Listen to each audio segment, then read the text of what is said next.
પ્રભારી મંત્રી ભીખુસિંહ પરમારે કોંગ્રેસ દ્વારા કરવામાં આવેલા આક્ષેપોને પાયાવિહોણા ગણાવ્યા. છોટાઉદેપુર જિલ્લાના પ્રભારી મંત્રી ભીખુસિંહ પરમાર દ્વારા ટ્રાઇબલ સબ પ્લાનના આયોજનને મનસ્વી રીતે આયોજન બદલી કાઢવાનો આક્ષેપ જિલ્લા કોંગ્રેસ દ્વારા કરવામાં આવ્યો હતો. કોંગ્રેસ નેતા અર્જુન રાઠવાએ કર્યા હતા આકરા પ્રહારો. ભીખુસિંહ પરમાર પ્રભારી મંત્રી અને રાજ્ય કક્ષાના મંત્રીએ આપી છે પ્રતિક્રિયા. સાથે અર્જુન રાઠવા નેતા કોંગ્રેસે પણ આપી હતી પ્રતિક્રિયા. Story report by Imran Sindhi, Chhotaudepur. જે પત્રકાર મિત્રોને આની જે માહિતી મળી છે તદ્દન ગલત માહિતી મળી છે. મનસ્વીપણે કોઈ જ આયોજન કરવામાં આવ્યું નથી. માત્ર ને માત્ર જે 25 કરોડ રૂપિયા છાપવામાં લખ્યા છે એની સામે માત્ર 3 કરોડ રૂપિયાનું જ ફેરફાર કરવામાં આવ્યો છે અને એ પણ પદાધિકારીઓને કહેવાથી અને મિટિંગમાં જે ચર્ચા થઈ છે એના અનુસંધાનમાં આટલું જ ફેરફાર થયો છે. એટલે 25 કરોડની માહિતી બિલકુલ ગલત છે, ખોટી છે, ખોટો જ છે, તદ્દન પાયાવિહોણો છે અને અમારી પાસે તો પ્રૂફ છે. અમે તો એવિડન્સ સાથે વાત કરી છે. સૌથી પહેલાં અમારા જિલ્લાના કાર્યકારી પ્રમુખ જગાભાઈ, પાવીજતપુરના પ્રમુખ કાજરભાઈ, બોરડેલી વિરોધ પક્ષના નેતા જિગ્નેશભાઈ અને છોટાઉદેપુર યુવા પ્રમુખ ઉમેશભાઈ, અમે બધા વતી આપનું સ્વાગત કરીએ છીએ. આજની આ જે પ્રેસ વાર્તા છે ખૂબ મહત્ત્વના વિષય ઉપર અમે રાખી છે અને એ આદિવાસી વિકાસના ફંડનો જે દુરુપયોગ થઈ રહ્યો છે અને જે કૌભાંડો ચાલી રહ્યા છે એના વિશે છે.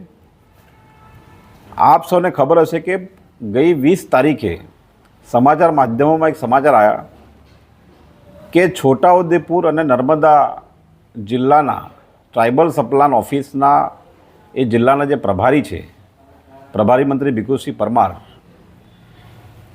એમના અધ્યક્ષપણા હેઠળ જે તે વિસ્તારના જિલ્લાના ચૂંટાયેલા ધારાસભ્યો, સાંસદ અને આખી સમિતિ, જિલ્લા પ્રમુખ, એમના વતી એમના એ મંડળથી, આયોજન મંડળ દ્વારા જે તે ટ્રાઇબલ સપ્લાનની ગ્રાન્ટનું આયોજન કરવાનું હોય છે અને એ આયોજન છોટાઉદેપુરમાં પણ થયું હતું, નર્મદામાં પણ થયું હતું.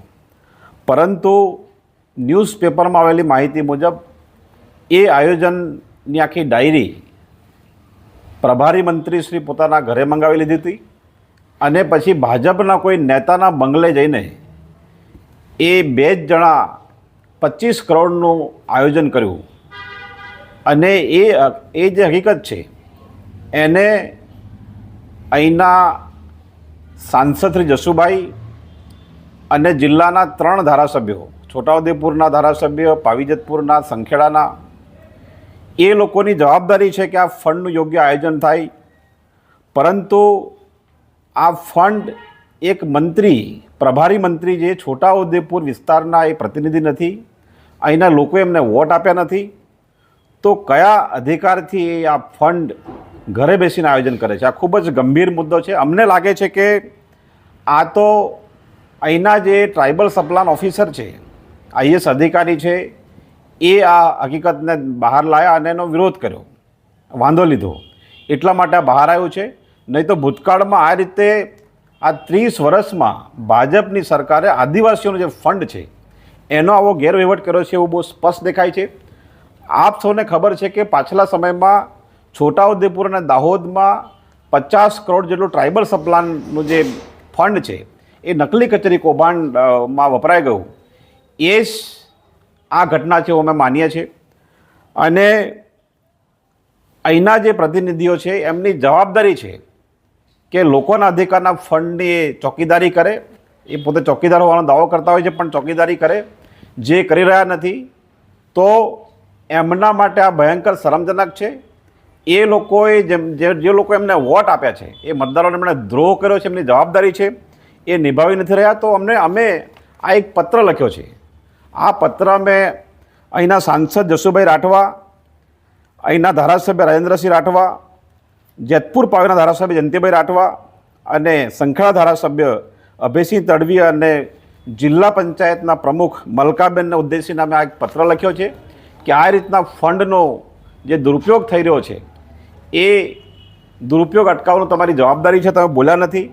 આજે 20 તારીખના જે સમાચાર આવ્યા છે, આજે તારીખ 24 થઈ છે, 23 થઈ છે, આટલા દિવસ સુધી હજી પણ એમણે કોઈ પ્રતિક્રિયા આપી નથી. મતલબ કે એ આ જિલ્લાના લોકોના જે વિકાસના જે ફંડ છે, અધિકારના ફંડ છે, એનો કેવી રીતના ઉપયોગ થવો જોઈએ એના માટે બિલકુલ બેદરકાર છે, અથવા તો એમની પાર્ટી જે પ્રકાર નિર્ણય કરે છે, પાર્ટીના દબાણમાં આ સાંસદ અને ધારાસભ્ય કશું જ બોલતા નથી. એ અમે બહાર લાવવા માંગીએ છીએ. અમે એમને પત્ર લખ્યો, તમે બોલો, અને તમે જો નહીં બોલશો તો અમે આનું આવેદનપત્ર આપીશું. કોંગ્રેસ પાર્ટી લોકોમાં જાગૃતિ ફેલાવીશું અને કલેક્ટરને અમે એના મારફત રાજ્યપાલને આવેદનપત્ર આપીશું અને આનો અમે સખત વિરોધ કરીશું. આ અમે આ પત્રમાં લખ્યું છે. અમને આશા છે કે આ પત્ર વાંચીને સાંસદશ્રી અને આ ધારાસભ્યો 3 અને જિલ્લા પંચાયત પ્રમુખ એનો ખુલાસો કરશે અને એમની જવાબદારી છે પબ્લિક માટે. એમને લોકોએ વોટ આપ્યા છે, એ જવાબદાર લોકો છે. તો એ આના વિશે શું કર્યું એનો ખુલાસો કરી અમે વિનંતી કરીએ છીએ. અને સાથે જિલ્લામાં જે કૌભાંડો થયા, આ સાયકલનું કૌભાંડ હજુ પણ ચાલુ છે, નકલી કચેરી કૌભાંડ, નલ સે જલનું કૌભાંડ, આવા જે કૌભાંડો થયા છે એ આ રીતના થઈ રહ્યા છે. અને અહીંના જનપ્રતિનિધિઓ આવા બધા કૌભાંડો વિશે ચૂપ છે.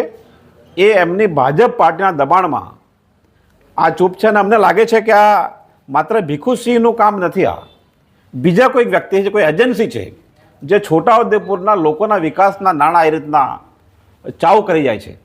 એ અમને શંકા છે, એના કારણે પત્ર લખ્યો છે.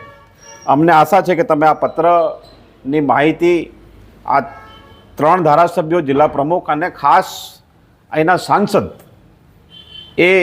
એમને આ પૂછશો અને એ લોકો શું આના વિશેની વાત વિરોધ કે રજૂઆત કરી રહ્યા છે એ ખુલાસો કરાવશો એમ વિનંતી કરીએ છીએ.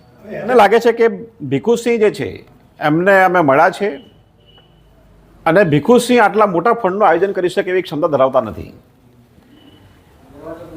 એટલે કોઈક એજન્સી છે જે કદાચ આ બધાને પોષે છે, ટુકડા ફેંકી આપે છે, એટલા માટે કોઈ બોલતું નથી અને ભીખુસિંહ એના હાથા બન્યા છે એવું અમને લાગે છે. અને પ્રભારી મંત્રીઓ જે છે એની આ જિલ્લામાં એ અમારા પ્રતિનિધિ નથી. અહીંયા કોઈ લોકોએ એમને વોટ આપ્યા નથી.